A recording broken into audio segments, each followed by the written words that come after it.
कई दफ़ा ऐसा होता है कि खाना बनाने की जो पतीली या सॉस पैन वगैरह है ना, वो इतने बुरे तरीके से जल जाता है, उसका जो मटेरियल है खाने का वो नीचे अच्छी तरह से चिपक जाता है और हमारा ना ये पतीली या सॉस पैन यूज़ करने को भी दिल नहीं करता और ना ही इसको साफ़ करने को दिल कर रहा होता है, क्योंकि इतनी बुरी तरीके से खाना या जो भी फूड मटेरियल है ना, इसके साथ चिपक जाता है जलने की वजह से। तो इसका ना एक बहुत ही आसान सा हल है, किचन में रखी हुई जो चीज़ें होती हैं ना, उन्हीं से इसका हल निकल आता है और वो मैं आपके साथ शेयर करूँगी। मैंने खुद एक्सपीरियंस किया है तो सोचा आप लोगों के साथ भी शेयर करूँ। कभी ऐसा होता है कि गैस हम स्लो करके गए होते हैं और पीछे से गैस की आंच जो है वो तेज़ हो जाती है, क्योंकि गैस की लोड शेडिंग भी चल रही होती है। और कभी कभार ऐसा होता है कि हम खाना रख के ना भूल जाते हैं और बाद में जब हमें याद आता है तो बहुत देर हो गई होती है और खाना या चाय या कोई भी चीज़ जल चुकी होती है। और खाना तो जो जलता है वो जलता है, इसके नतीजे में जो पतीली है ना वो बहुत बुरी तरीके से जल जाती है, इसे साफ़ करना हमें बहुत मुश्किल लग रहा होता है। अच्छा, इसके लिए ना आपको क्या करना है कि जो भी पतीली या सॉस पैन आपका जल गया है ना, उसके अंदर आपने पानी डालकर और खाने का सोडा जो घर में रखा हुआ ही होता है, सिंपल जो मीठा सोडा होता है, तो इसका एक खाने का चमचा भर के ना आपने इसके अंदर डाल देना है। और इसके अलावा वाइट विनेगर भी घर में मौजूद होता है और ये भी आपने भर के 2 चमचे डाल देने हैं। बस आपने करना ये है कि जो भी जली हुई पतीली है ना, उसमें पानी डाल के और ये चीज़ें डाल के जो मैं अभी आपको बता रही हूँ, ये डाल के आपने ओवरनाइट इसे सोक करके रखना है। एक तो होता है ना कि थोड़ा बहुत खाना जला हुआ होता है, वो तो उसी वक्त साफ़ हो जाता है थोड़ी सी उसकी स्क्रबिंग करके जाली से या किसी भी चीज़ से, लेकिन कुछ होता है कि बहुत ज़्यादा हार्ड होता है और इसको जितना मर्ज़ी हम चमचे या फिर छुरी वगैरह से खुरचते रहें ना, स्क्रैच करते रहें, फिर भी साफ़ नहीं होता। तो ऐसे में आपने ये पतीली जो जली हुई है, इसके अंदर आपने सिर्फ मीठा सोडा जितना मैंने आपको बताया है, 1 खाने का चमचा भर कर और वाइट विनेगर 2-3 चम्मच आप इसमें डाल दें और इसको ना सोक करके रात भर के लिए रख दें। और साथ ही डिश वॉश जो लिक्विड होता है ना वो डाल लें। अगर लिक्विड डिश वॉश अवेलेबल नहीं है तो जो सिंपल वॉशिंग पाउडर होता है ना, वो डिटर्जेंट आप थोड़ा सा इसमें ऐड कर दें, 2 से 3 चुटकी ऐड करें, ये मोर देन इनफ होगा। अच्छा, मुझे ना विनेगर थोड़ा कम लग रहा था तो मैंने और इसमें थोड़ा सा ऐड कर दिया है। और इसके बाद ये डिश वॉश सोप था, इसको भी मैंने थोड़ा सा डाल दिया था। इसकी काफ़ी ज़्यादा झाग बन जाती है, तो बस मैंने 2-3 ड्रॉप्स ही डाले थे।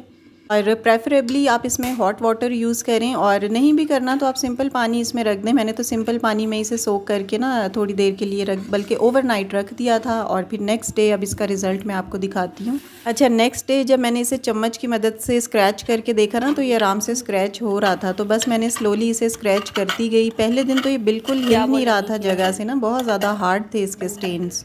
और ख़ैर आहिस्ता आहिस्ता करते करते ना ये काफ़ी सॉफ्ट हो गया था, क्योंकि ओवरनाइट इसमें हमने पानी डाल कर रखा था। तो ये देखें आराम से ये ना स्क्रैच हो रहा था। इसको अच्छी तरह से मैंने स्क्रब किया और इसके बाद इसका काफ़ी अच्छा रिज़ल्ट रहा था।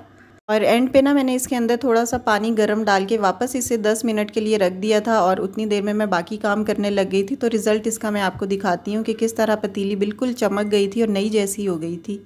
अच्छा, आज ना मुझे किचन की थोड़ी सी सफाई भी करनी थी, जो हफ्ते बाद मैं करती हूँ ना, लाइक कैबिनेट्स वगैरह बाहर से साफ़ करने होते हैं। अंदर से साफ़ करने में तो काफ़ी ज़्यादा टाइम लगता है, तो बाहर से और किचन के जो काउंटर वगैरह हैं उनकी चीज़ें हटा के, ओवन वगैरह हटा कर साफ़ किया था। लेकिन इन सब सफाइयों का व्लॉग ना अभी मैं कुछ दिन पहले ही मैंने अपलोड किया था, तो मैंने सोचा कि दोबारा क्लीनिंग व्लॉग लगा दूंगी तो ऑडियंस भी बोर होगी और उसमें ना रिकॉर्डिंग में बहुत ज़्यादा टाइम भी लगता है, तो इसलिए मैंने रिकॉर्ड नहीं किया। बल्कि बच्चियां भी कह रही थी, आयशा और हानिना, वो कह रही थी कि मम्मा आप हमारे साथ एनिमेटेड मूवी देखें, जो कार्टून मूवीज़ होती हैं, आप लोगों में से कई लोगों ने देखी भी होंगी, लाइक फ्रोज़न है, राटाटूई वगैरह है, श्रेक है।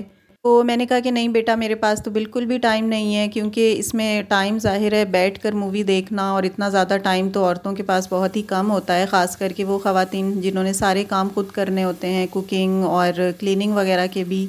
और ऊपर से अगर आप ब्लॉगर हो, क्रिएटर हो, या फिर आप यूट्यूब पे वीडियोस लाइक अपलोड कर रहे हैं, तो फिर तो बिल्कुल टाइम नहीं होता, क्योंकि जो बचा खुचा टाइम होता है ना, वो हमने अपनी व्लॉगिंग करनी होती है, अपनी एडिटिंग करनी होती है, और उसके बाद वीडियोस अपलोड करना इज़ अनदर टास्क। तो इन सब चीज़ों में माशाल्लाह बिज़ी रहते हुए ना टीवी तो सवाल ही पैदा नहीं होता कि मैं टीवी देखूं। इवन मोबाइल पे भी मैं कोई वीडियोस वगैरह किसी की नहीं देखती, क्योंकि मुझे अपना ही कंटेंट रेडी करना होता है, अपनी ही चीज़ें वीडियोस वगैरह अपलोड करना, एडिट करनी होती हैं, तो मैं किसी की देखने का तो बिल्कुल मेरे पास तसव्वुर ही नहीं है। हाँ, लेकिन वो वीडियोस तो देखनी होती हैं जिनमें कुछ लर्निंग होती है, या फिर हमारी यूट्यूब की ही फैमिली की कुछ वीडियोज़ होती हैं।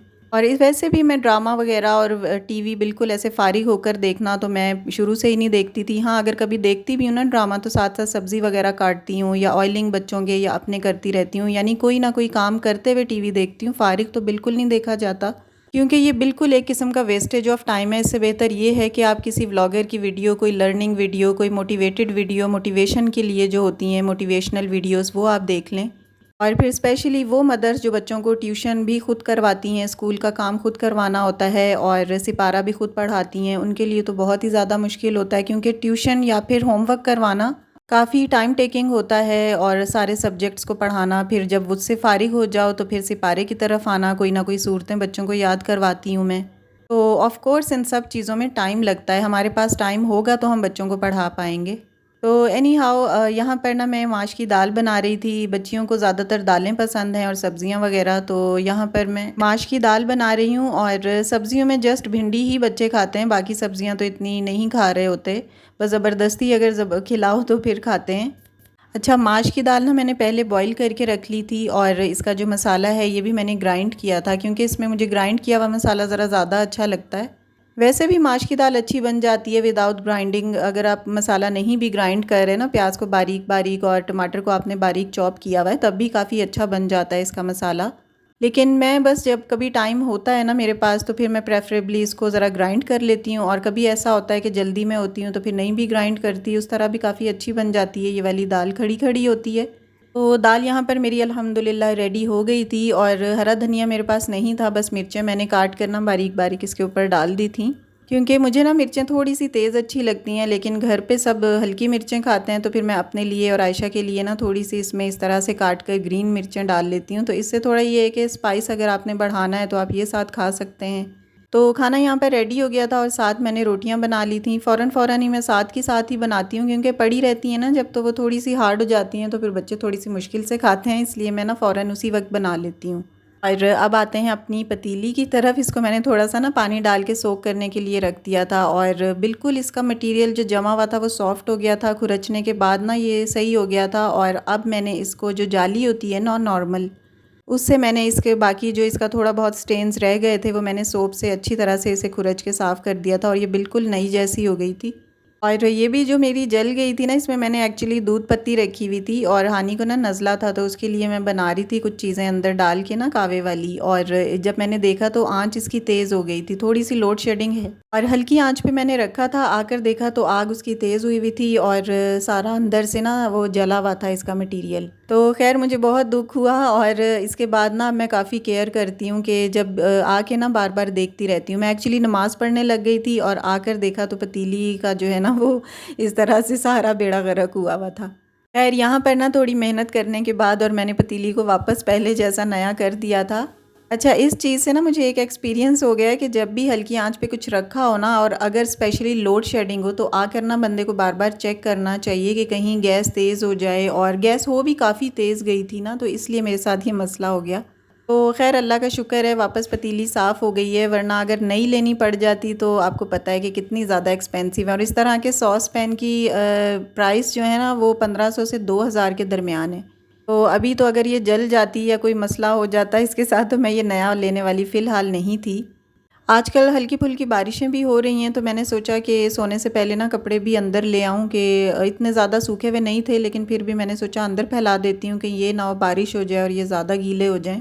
सो व्लॉग यहीं पर ख़त्म करती हूँ। कोई टिप अच्छी लगी हो तो लाइक कीजिएगा। If you are new on my channel please do subscribe. Till then stay happy, stay fit and take very good care of your self. अल्लाह हाफिज़।